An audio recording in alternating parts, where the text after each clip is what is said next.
Episode 6। Gotham city में धीरे धीरे विंटर सीजन्स के साइंस नजर आ रहे थे। बर्फ में गिरा हुआ गौथम द बैटमैन 2 के प्लॉट का मेन हिस्सा होने वाला है। हो सकता है कि बैटमैन 2 का मेन विलन शायद मिस्टर फ्रीज हो। Anyways, back to the Penguin. Oz ने उसकी नई पेंगुइन केव में ब्लिस के बस 2 बकेट से अब पूरा ड्रग एम्पायर खड़ा कर दिया। देख के लग रहा था कि बस अब कुछ ही दिनों में ऑज गौथम का नया ड्रग लॉर्ड बन जाएगा।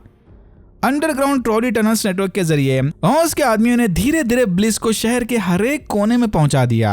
ऑज को भी उसके गॉडफादर फिगर रेक्स कैलेबी की तरह गैंगस्टर बनना था, जो कि क्रिमिनल होने के बावजूद भी अपनी लोकल जनता का पूरा ध्यान रखता था। ऑज ने विक्टर को बताया कि अगर ऐसा ही चलता रहा तो एक दिन दूसरे लोग भी अपने बच्चों को ऑज और विक्टर की कहानियां सुनाएंगे। तभी विक्टर ने ऑज को खबर दी कि ब्लिस की डिलीवरी करके वापस आते वक्त सोफिया के कुछ आदमी उसका पीछा कर रहे थे, बट विक ने समय रहते अंडरग्राउंड टनल में घुसकर उनसे पीछा छुड़ा लिया। सोफिया और सैल मेलोनी का डर विक को बड़ा खाए जा रहा था, पर ऑज को इस बात से कोई टेंशन नहीं था। ऑज का मानना है कि जब तक वो फेयर बिजनेस करके अपनी साथियों और क्राउन पॉइंट की जनता को खुश रखेंगे, इनका कोई कुछ नहीं बिगाड़ सकता। ऑज ने अपने साथियों की वफादारी डर से नहीं बल्कि उन्हें भर भर के पैसा दे के जीती थी। जब तक उन्हें पैसा मिलता रहेगा, इनका साथ कोई नहीं छोड़ने वाला। बेसिकली ऑज को भी रेक्स कैलेबी की तरह पीपल प्लीजर बनना था, ताकि लोग जेन्युइनली उसकी रिस्पेक्ट करें।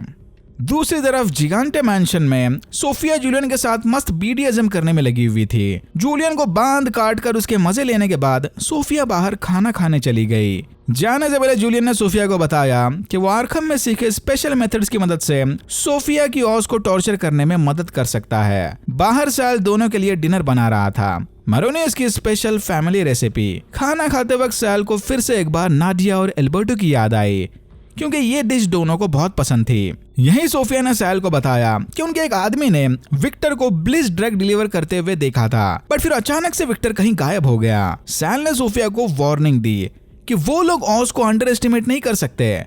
माना कि इनके पास अब भी ट्रायड्स का सपोर्ट है, बट अगर ऑज ने लोकल गैंग्स को अपनी बातों में बहलाकर बोतल में उतार लिया तो ट्रायड्स के साथ साथ इनका सारा ड्रग मार्केट भी इनके हाथ से निकल जाएगा। तो फिर सोफिया ने प्लान बनाया कि वो ऑज को सबक सिखाने उसके साथियों से बदला लेंगे, ताकि आगे कोई भी ऑज के साथ काम करने से पहले 10 बार सोचेगा। फिर हमने देखा कि ऑज ने उसका बिजनेस तो किसी तरह से बचा लिया, पर ऑज की फैमिली कंडीशन अब भी बहुत ही ज्यादा खराब है। क्राउन पॉइंट में बिजली न होने की वजह से बेचारी फ्रांसिस से गाना भी नहीं सुन पा रही थी। फ्रांसिस की दिमागी कंडीशन अब धीरे धीरे बद से बदतर होते जा रही थी। विक्टर ने फ्रांसिस की अनाप शनाप बातों में हाँ मिलाते हुए उसकी मदद करने की कोशिश की, बट ये देखकर ऑज काफी गुस्सा हो गया।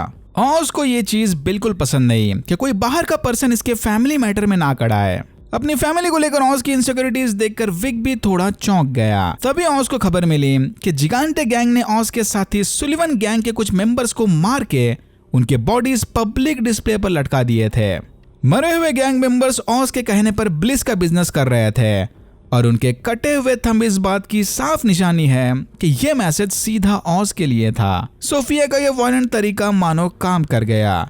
सलिवन गैंग के लीडर ने ऑज को कॉल करके बताया कि अब वो इसके साथ काम नहीं कर सकता। फिर सोफिया की इस हरकत का बदला लेने ऑज ने एक नया जीनियस प्लान बनाया। फिर ऑज ने सबको बताया कि जितना ब्लिस बचा है वो जाकर सारे शहर में फ्री में बांट दो, ताकि फ्री का माल लेकर एडिक्ट्स में ब्लिस ड्रग की डिमांड बढ़ जाए, और एक बार डिमांड बढ़ गई तो बाकी गैंग मेंबर्स झक मार के इसके पास आएंगे। सोफिया और सैल अपने पावर से ऑज को धमका तो सकते हैं, बट वो कभी भी ऑज के ग्राउंड लेवल नॉलेज का सामना नहीं कर सकते। ऑज की इस अनलिमिटेड फ्री डेटा वाली स्कीम के बारे में पता चलते ही सोफिया गुस्से में पागल हो गई। बस अब बहुत हुआ, उसे अब कुछ बड़ा करना था। फिर सोफिया और सैल ऑज के घर की तलाशी लेने चले गए, जहां उन्हें ऑज के भाइयों की फोटो मिली। सोफिया ने सैल को बताया कि ऑज के दोनों भाई और माँ बरसों पहले गुजर गए हैं।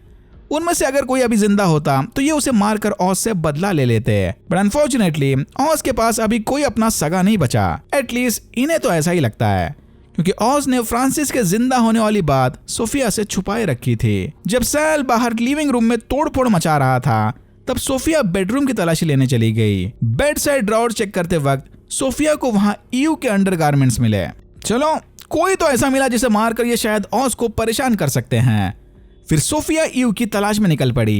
ईयू को भी पता था कि सोफिया इसके पीछे पड़ने वाली थी, तो उसने रॉक्सी से सेटिंग लगाकर खुद ही सोफिया को अपने घर बुलवा लिया। ईव को लगा था कि सोफिया एके हैंगमैन उसे देखते ही मार देगी। ईव नहीं चाहती थी कि सोफिया ईव का गुस्सा बाकी लड़कियों पर निकाले, इसीलिए उसने सोफिया को अकेले में अपने घर बुलवा लिया। पर तभी सोफिया ने इसे एक शॉकिंग न्यूज बताई कि वो हैंगमैन नहीं है, सारे मर्डर्स कारमाइन फैल्कॉन ने किए हैं। कारमाइन के विक्टिम्स में ईव की कुछ लड़कियां भी शामिल थी और ऑज को अच्छे से पता था कि असली हैंगमैन कारमाइन है। तो ये सब पता होने के बावजूद भी ऑज ने ईव को धोखे में रखकर कारमाइन का साथ दिया था, यानी ऑज किसी का सगा नहीं है। इतना बोलकर सोफिया ईव को बिना मारे ही उसके घर से बाहर जाने लगी।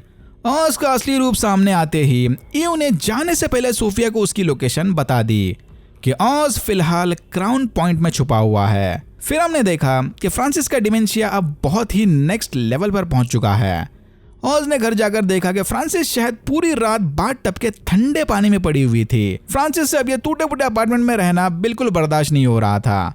उसने ऑज को साफ साफ बता दिया कि वो बाकी मेंटल पेशेंट्स की तरह अपना पूरा दिमागी संतुलन खोना नहीं चाहती। फ्रांसिस को उसकी डिग्निटी अपने जान से भी ज्यादा प्यारी है।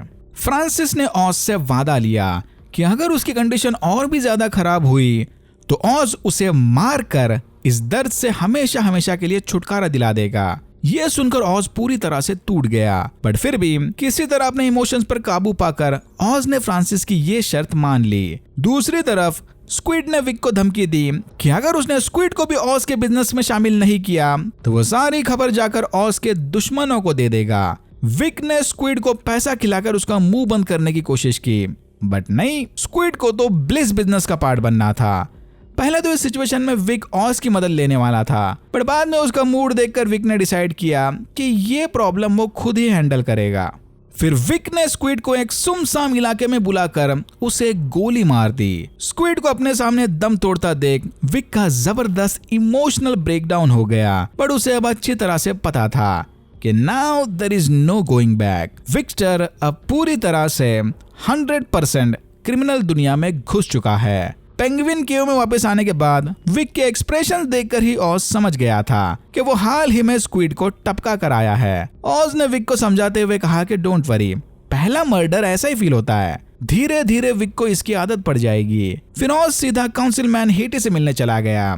याद है ना, ऑज ने हेटी के खिलाफ मिले सबूत भेजकर उसे ब्लैकमेल करने की कोशिश की थी, बट हेटी ने ऑज को कारमाइन का साइड गुंडा समझकर इग्नोर कर दिया था। फिर ऑज ने हेटी की नाक में प्लायर घुसेड़कर उसे समझाया कि कारमाइन का टाइम अब खत्म हुआ। भलाई इसी में है कि वो अब ऑज को भी थोड़ा सीरियसली ले ले। अगर हेटी ने जल्द से जल्द क्राउन पॉइंट का इलेक्ट्रिकल प्रॉब्लम सॉल्व नहीं किया तो वो सारे सबूत मीडिया में रिलीज कर देगा। अपनी इज्जत और नाक बचाने की खातिर हेटी ने ऑज की ये शर्त मान ली। फिर ऑज यहाँ से निकलकर एक स्पेशल गैंग मीटिंग अटेंड करने चला गया। ऑज ने गौथम के सारे लोकल गैंग्स को एक स्पेशल अनाउंसमेंट करने के लिए जमा किया था, जिसमें शामिल है ट्रायड, सुलिवंस, द मासेस और लो बॉयज। ऑज ने सबको बियर थमाकर बताया कि आज की रात वो एक बहुत ही बड़ा रिवॉल्यूशन लाने वाले हैं। ऑज चाहता है कि ये सारे गैंग्स जिगांटेस और मरोनीज जैसे बिग क्राइम फैमिलीज के अगेंस्ट जाकर ऑज को ज्वाइन कर ले।